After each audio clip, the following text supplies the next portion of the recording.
Te doy la bienvenida a tu canal, Aprende Matemáticas con el profe Freddy. Continuamos con el estudio del área de figuras planas.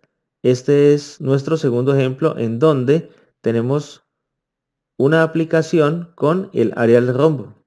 Se nos pide calcular el área de un rombo que tiene 5 centímetros de lado y 6 centímetros de diagonal menor. Tengamos en cuenta que para calcular el área de un rombo debemos realizar la multiplicación de la diagonal mayor y la diagonal menor y esto dividirlo entre 2. En nuestro ejercicio conocemos el valor de la medida de la diagonal menor, que es igual a 6 centímetros, pero desconocemos cuánto mide la diagonal menor, dado que solamente se nos indica que el rombo tiene de lado 5 centímetros. ¿De qué nos sirve esta información? Sucede que cuando trazamos las dos diagonales en el rombo, se nos forman triángulos rectángulos. Voy a acá indicar el ángulo de 90 para este pequeño triángulo.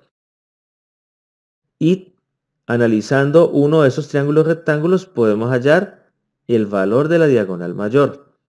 Nótese que este cateto de este triángulo rectángulo, este lado, es exactamente la mitad de la diagonal menor. Por lo tanto, su medida será 3 centímetros.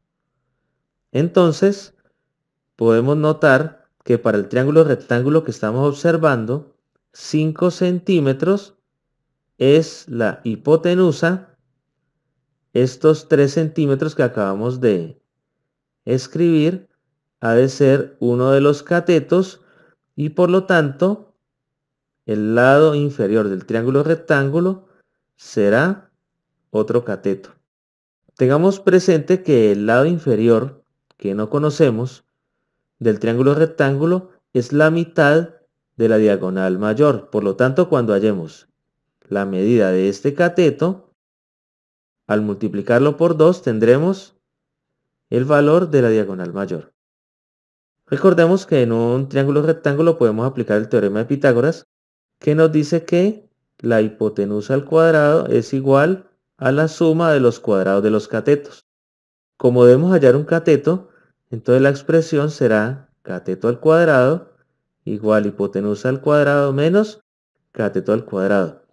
En donde al reemplazar tenemos que la hipotenusa es 5 al cuadrado menos el cateto que conocemos, 3 al cuadrado. Haciendo las operaciones tenemos que el cuadrado de 5 es 25 y el cuadrado de 3 es 9. Al hacer la resta, tenemos que 25 menos 9 es 16 y por lo tanto el cateto será igual a la raíz cuadrada de ese 16 que es igual a 4. Y como en nuestro rombo las medidas están dadas en centímetros, la medida de ese cateto será 4 centímetros. Pero como necesitamos conocer el valor de la diagonal mayor, y según ya hemos dicho anteriormente, ese valor del cateto hallado tenemos que multiplicarlo por 2. O sea que la diagonal mayor será igual a 4, que es la medida de este cateto que acabamos de hallar, multiplicado por 2. Así tendremos la medida de la diagonal mayor. Entonces la diagonal mayor será igual a 4 por 2, 8 centímetros. Y de esta manera ya tenemos los datos para poder aplicar nuestra fórmula. Entonces tenemos la diagonal menor que es 6 centímetros y acabamos de hallar la diagonal mayor que mide 8. Volvemos a la fórmula del área, donde tenemos que es igual a diagonal mayor que es 8, multiplicado por la diagonal menor que es 6. Esto lo vamos a dividir entre 2.